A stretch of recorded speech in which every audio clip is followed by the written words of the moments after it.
Bon, allez, casse-toi. Maman, j'ai toujours... Un petit baiser, chérie. Monsieur, c'est une question, je dois savoir... Oui. Qu'est-ce qui te saute la première fois que tu vois ça? Sac à merde, c'est une insulte? La première chose qui te saute aux yeux. Mais évidemment, ça dépasse. C'est ce que je vous dis depuis une heure. Oh, elle se croit plus maligne que tout le monde, celle-là. Hein. Bonsoir et bienvenue dans Plaid, Tisane et Gueule de Bois, votre podcast du dimanche soir pour assumer la fin du week-end et recommencer une semaine d'aplomb. Quel est le concept? Nous allons parler de 3 objets culturels. Un film, un jeu vidéo et une bande dessinée. Le but, c'est juste que je vous les conseille, je vous les propose, et au moins un dimanche soir en Gueule de Bois, vous savez quoi faire. On va donc commencer par un film qui s'appelle Lords of Dogtown. Wow.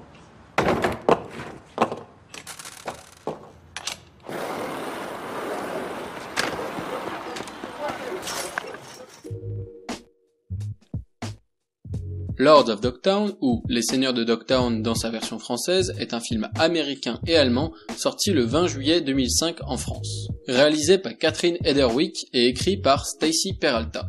Le film est basé sur l'histoire des Z-Boys, un groupe de skateurs qui ont eu une influence considérable sur le mouvement et ont révolutionné le sport. L'été de l'année 1975, la Californie connaît une canicule qui force les autorités à imposer aux propriétaires de piscines de les vider. À ce même moment, dans le quartier de Venice Beach, à Los Angeles, un groupe de jeunes skateurs cherche des terrains pour tester leurs nouvelles planches de skate. Ils investissent les piscines vides et développent dans les bols de nouvelles figures acrobatiques. Pour mieux comprendre l'histoire du film, il faut passer par ses personnages. Le premier est Stacy Peralta, le scénariste du film donc. Il est joué par John Robinson et est aujourd'hui un skateur mondialement reconnu. Il est également producteur de cinéma et créateur du documentaire Dogtown and Z-Boy sur lequel Les Seigneurs de Dogtown est basé. Dans le film, Peralta est un peu le gentil garçon de l'histoire, qui ne s'attire pas autant de problèmes que les autres, et qui montre plus de responsabilités. Par exemple, il travaille, il a une voiture, etc. Le second personnage est Tony Alva, joué par Victor Razuk. Il vient d'une famille d'immigrés mexicains. Il a grandi dans un foyer dominé par un père assez fort de caractère et dominant. Dans le film, Tony est montré comme un jeune homme avide d'attention qui aime qu'on le regarde et devient vite jaloux. Avec la montée des Z-Boys, Alva développe un ego qui fait fuir sa famille et ses amis, qu'il abandonne pour devenir une star. Le troisième personnage très important est Jay Adams. Il est joué par Emile Hirsch, qu'on connaît également pour son rôle principal dans Into the Wild. Jay Adams est celui qui montre un talent inné pour le skate. C'est le plus aventureux des trois et le plus loyal aussi. Et il vient d'un foyer brisé, sa mère travaillant de nuit dans une usine pour subvenir à leurs besoins. Il utilise le skate pour décharger sa frustration et sa colère. Le style de vie extrême qu'il vit, ainsi que son refus de trahir sa team, va l'éloigner de Stacy et Tony. Et vers la fin du film, il sombre dans la délinquance en faisant partie d'un gang.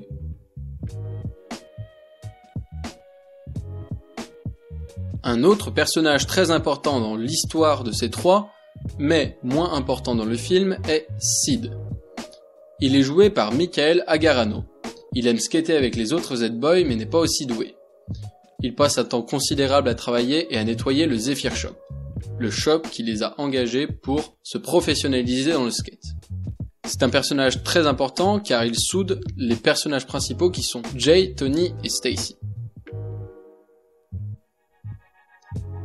Et enfin vient Skip Engblom, qui est joué par Heath Ledger. C'est un personnage très important dans l'histoire car c'est grâce à lui que la team Zephyr se forme, autrement dit les Z-Boys, et donc que l'histoire commence. C'est en quelque sorte le mentor et le coach de ces derniers qui verra ses apprentis le surpasser et même lui échapper. Ce qu'il est important de noter avec ce film, c'est que c'est un biopic très fidèle. Déjà par le fait que le scénariste est Stacy Peralta et donc qu'il raconte une histoire qu'il a vécue. De plus, chaque acteur a été coaché par la personne qui joue. En effet, sur le tournage se trouvaient Tony Alva, Jay Adams, Stacy Peralta, même Skip, ce qui a amené un réalisme dans les personnages.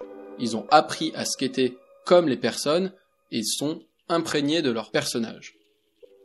Ce phénomène s'étend à la majorité des personnages et c'est ce qui est intéressant avec ce film. C'est donc une histoire très touchante qui est écrite par la personne qui l'a vécu, encadrée et approuvée par les autres ayant également vécu ce moment. On retrouve donc à travers ce film une retranscription très fidèle et très esthétique d'un moment de vie dans la Californie et dans la création du skate, avec des figures importantes et incontournables.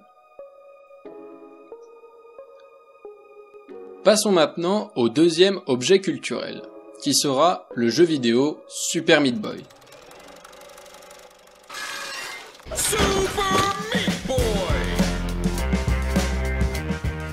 Super Meat Boy est un jeu vidéo indépendant conçu par Edmund Macmillan et Tommy Refenes, qui forment ensemble le studio de développement Team Meat. Il succède à Meat Boy, un jeu flash issu d'une coopération entre Macmillan et Jonathan McEntee, un ancien ami à lui, en octobre 2008. Ce jeu est publié pour la première fois sur Xbox 360 via le Xbox Live Arcade, le 20 octobre 2010. Suivra ensuite une version PC sur Steam qui permettra au jeu une visibilité encore plus grande. Mais en quoi consiste Super Meat Boy ? Les joueurs contrôlent Meat Boy, un petit personnage rouge et cubique qui doit sauver sa petite amie, Bandage Girl, du joug du principal ennemi du jeu, le Docteur Fetus. Il doit traverser pour cela plusieurs centaines de niveaux en évitant les multiples obstacles qui les peuplent, à l'aide de sauts millimétrés. Des niveaux supplémentaires pensés par les joueurs peuvent être téléchargés gratuitement sur le jeu. Le développement du jeu commence en janvier 2009, pour une sortie début 2010. Macmillan dessine les artworks et imagine la structure du jeu et des niveaux, tandis que Refenes, lui, fait le travail de programmation. Le jeu est testé en grande partie par leurs amis et leurs familles. Projetant de sortir le jeu début 2010, ils sont obligés de repousser la sortie car ils souhaitent ajouter plus de contenu. La musique du jeu est composée par Danny Baranowski, qui est déjà auteur de la bande-son de Meat Boy, le jeu Flash. À sa sortie, le jeu est acclamé par la critique. En 2010, il reçoit le prix du jeu le plus ardu de la part d'IGN, et le prix du meilleur jeu en téléchargement de GameSpot et Game Trailer. La précision des contrôles, la qualité des graphismes rétro et la bande-son sont notamment mises en avant. Les critiques considèrent le jeu comme très difficile, peut-être trop pour permettre à l'ensemble des joueurs d'en profiter. Le jeu est un succès commercial s'écoulant à plus d'1 million d'unités en janvier 2012. Pour le moment, une suite est prévue à Super Meat Boy qui s'appellera Super Meat Boy Forever est prévue pour 2020. Mais alors, en quoi consiste Super Meat Boy ? Super Meat Boy est un jeu de plateforme en 2 dimensions. Le joueur contrôle un petit personnage nommé Meat Boy, qui doit rejoindre Bandage Girl, sa petite amie. Le jeu n'utilise que 2 boutons en plus de ceux qui servent à diriger le personnage. Le premier permet de courir, et le second de sauter. Meat Boy a à sa disposition un large éventail de sauts. Notablement, courir avant de faire un saut lui permet d'avoir un saut plus long, et il est facile à contrôler dans les airs comme personnage. De plus, il adhère au mur, ce qui lui permet d'avoir une ascension verticale. Pour ce qui est des obstacles, en plus de trous dans lesquels il doit éviter de tomber, Meat Boy rencontre sur sa route divers pièges mortels, comme des scies circulaires, des boules de lave ou des lance-missiles, qui le tuent en un seul coup. En cas d'échec, il recommence le niveau depuis le début, ce qui est peu punitif car les niveaux sont plutôt courts. Si en revanche il réussit à finir un niveau, une animation montrant simultanément l'ensemble de ses précédents essais se lance.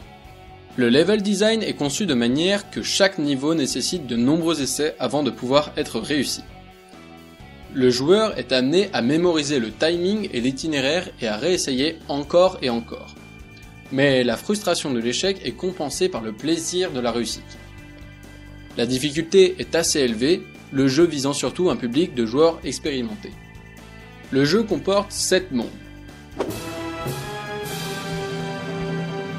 Les 5 premiers mondes, qui se nomment The Forest, The Hospital, The Salt Factory, The Hell and The Rapture, contiennent 20 niveaux chacun et se terminent par un boss.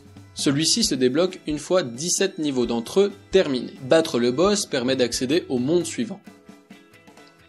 Le 6e monde, The End, n'est composé que de 5 niveaux et se finit par un combat final contre l'ennemi principal du jeu, le Docteur Fetus, qui marque la fin du jeu.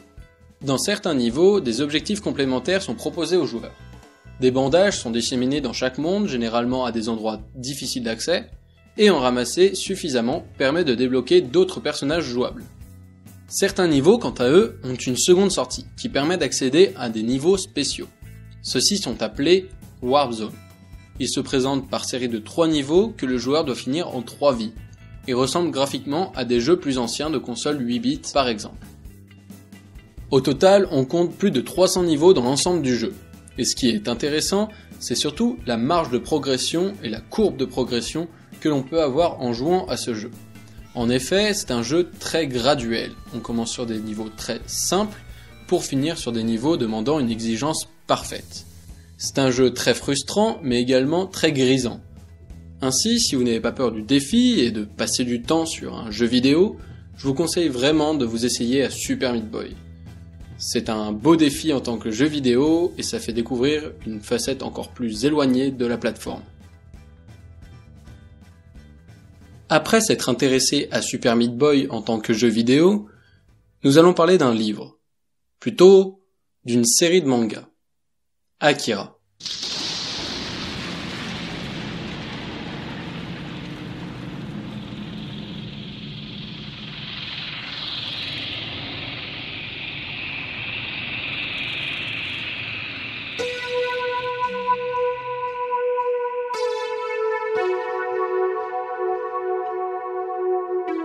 Akira est une série de mangas de science-fiction écrite et illustrée par Katsuhiro Otomo. Elle est prépubliée dans le magazine Young Magazine de l'éditeur Kodansha, à partir de 1982 et se termine en 1990. Elle est ensuite publiée en 6 volumes reliés de 1984 à 1993. L'œuvre comporte 120 épisodes et environ 2200 planches.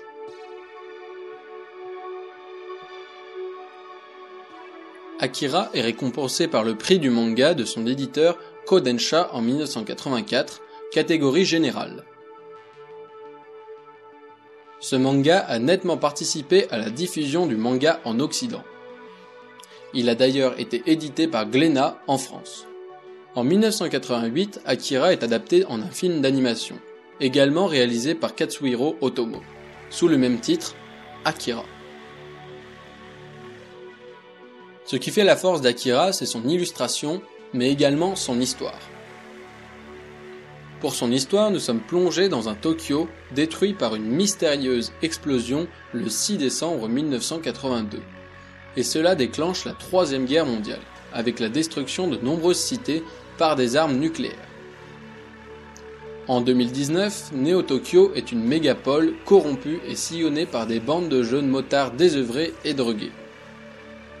Une nuit, l'un d'eux, Tetsuo, a un accident de moto en essayant d'éviter un étrange garçon qui se trouve sur son chemin. Blessé, Tetsuo est capturé par l'armée japonaise. Il est l'objet de nombreux tests dans le cadre d'un projet militaire ultra secret visant à repérer et former des êtres possédant des prédispositions à des pouvoirs psychiques. Les amis de Tetsuo, dont leur chef Kaneda, veulent savoir ce qui lui est arrivé, car quand il s'évade et se retrouve en liberté, il n'est plus le même. Tetsuo teste ses nouveaux pouvoirs et veut s'imposer comme un leader parmi ses amis, ce qui ne plaît pas à tout le monde et en particulier à Kaneda. Cette science-fiction ne repose pas vraiment sur des idées de technologie un petit peu folles, mais sur une intrigue qui touche au fantastique, avec une histoire qui se construit autour d'êtres dotés de super-pouvoirs. Même si on ne sait pas d'où viennent exactement ces pouvoirs, leur lien avec le nucléaire est évident, et toute cette dystopie semble se transformer en critique de nos sociétés assez insouciantes vis-à-vis de cette source d'énergie. Ainsi, que ce soit pour son histoire, comme je viens de vous l'expliquer, ou pour ses illustrations, qui m'est peut-être un peu plus compliqué de vous narrer, je vous recommande chaudement ces livres, car ils offrent une vague de fraîcheur dans la science-fiction moderne, malgré que ce manga existe depuis très longtemps. Je vous remercie grandement de m'avoir écouté pour ce podcast du dimanche soir. et j'espère vous avoir aidé à surmonter votre état un peu vaseux. Moi je vous laisse, et puis je vous dis à la semaine prochaine. Allez, salut!